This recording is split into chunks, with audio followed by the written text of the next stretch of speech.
8811 Chuck Schumer yesterday on the floor of the Senate. Cut 16, go. There are so many obstacles to legislation, and when the president can do it with his own pen, it makes no sense.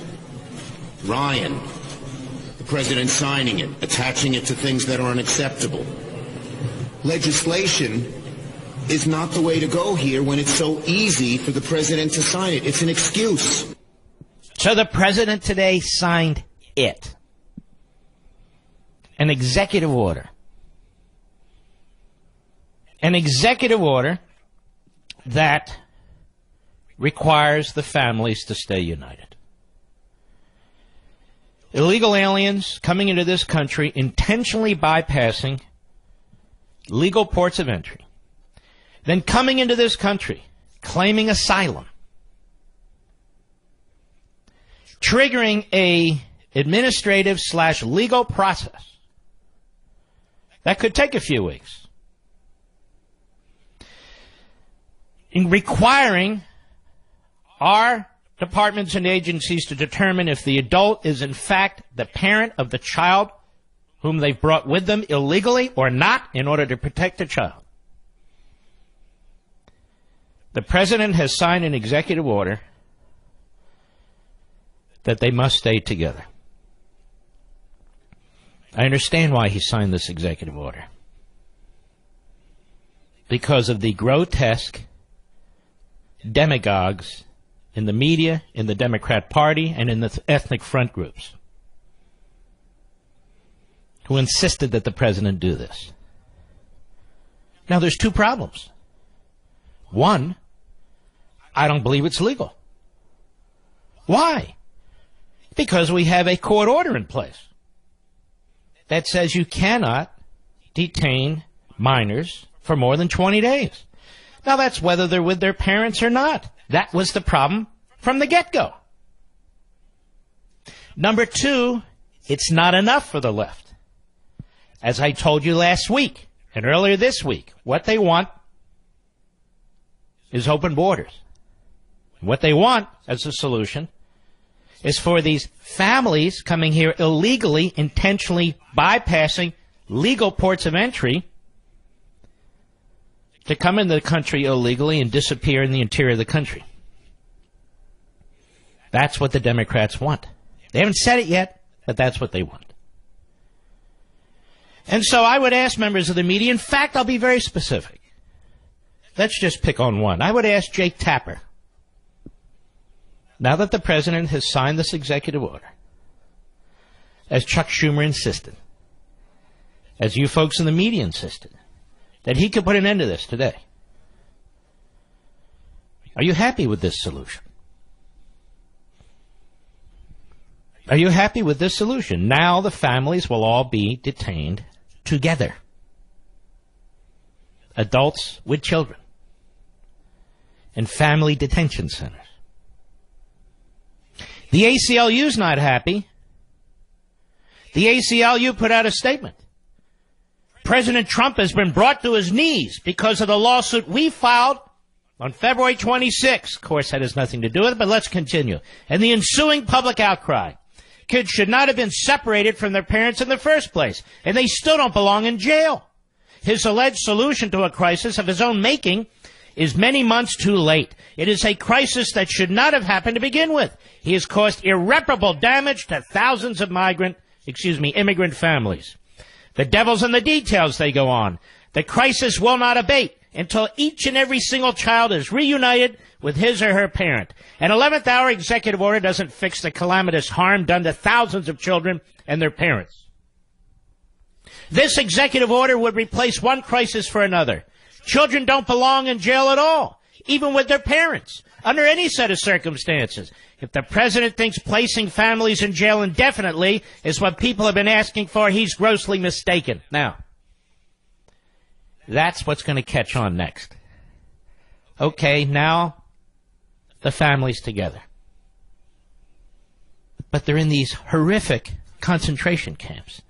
They're in these Nazi concentration camps. They're in these Japanese internment camps. Families are together. But now we're treating them like it's Guantanamo Bay. How long are they going to be there? What's their treatment like? All of a sudden, send the reporters in. Let's see if they're getting 3 squares. Let's see if they each have a bed and clean sheets, and go on and on and on. And if not, they'll find a judge who says, release them all. Release them all. They'll say it violates the 14th Amendment to the Constitution. What does? Oh, yes, you don't understand. It says people, not citizens. I'm telling you, they're drawing up the law papers as I speak. This is the plot. This is the plan. To eviscerate any notion of a border. And they sit in their conference rooms on the 12th floor of these skyscrapers, air-conditioned, these left-wing lawyers, and they plot and they scam. They forum shop. They twist the law. They kick holes in the Constitution, and this is what they do. President signed an executive order because the media are out of control, the Democrats are out of control, Hollywood's out of control. They're all one and the same hate America mindset. No responsibility to the adults who come into this country illegally rather than through the legitimate ports of entry. No accountability whatsoever.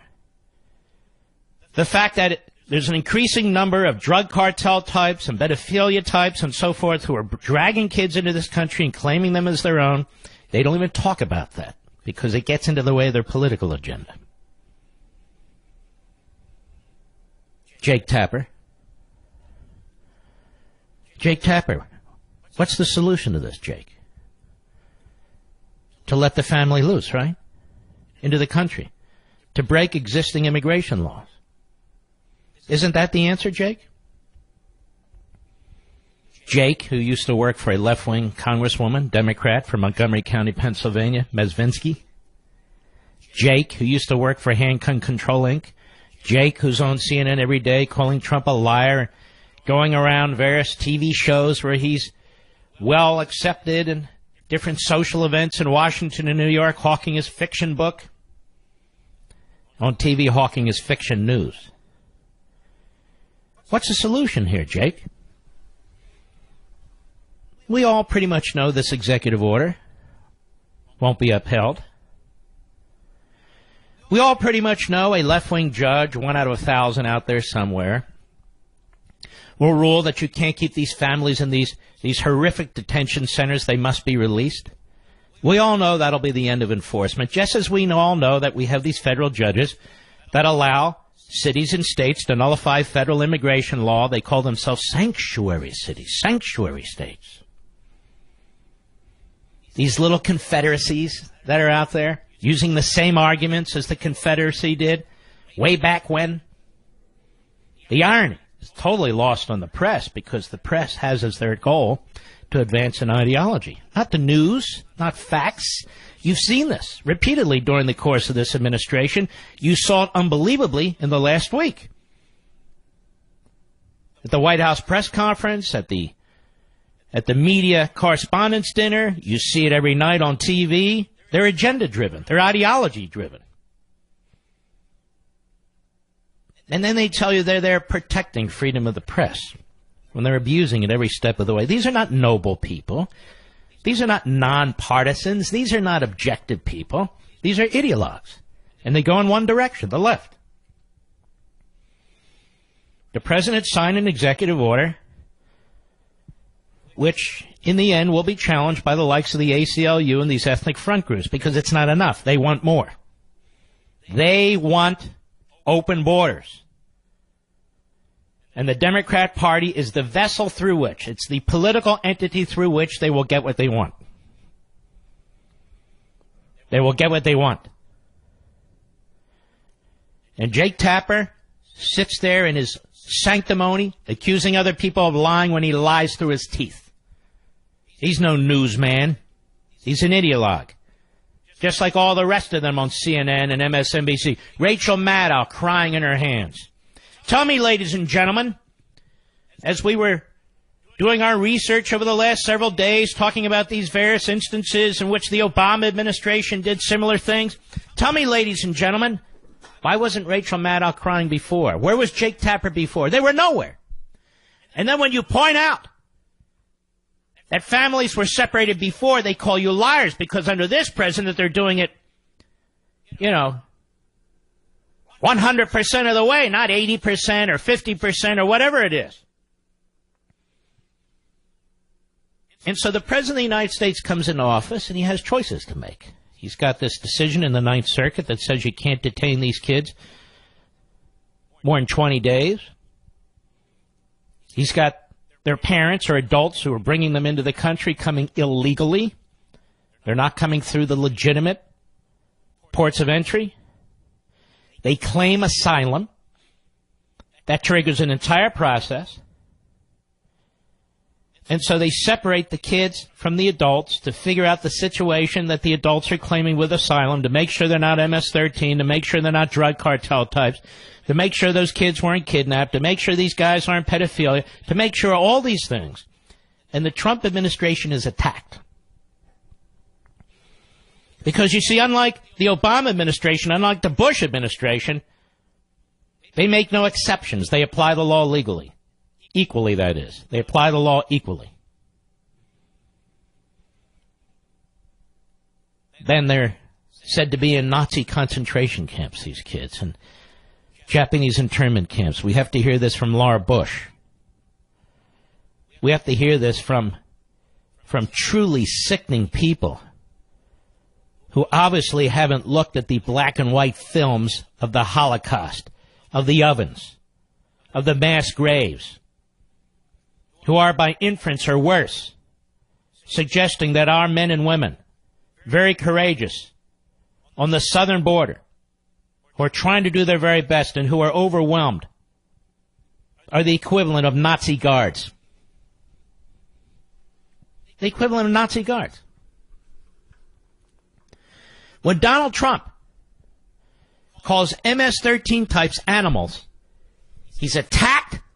He has to defend himself. It goes on day in, day out, day in, day out. When the left calls American lawmen and women who are trying to protect this country, whether it's ICE or some of the backup organizations, the equivalent of Nazis, that's okay.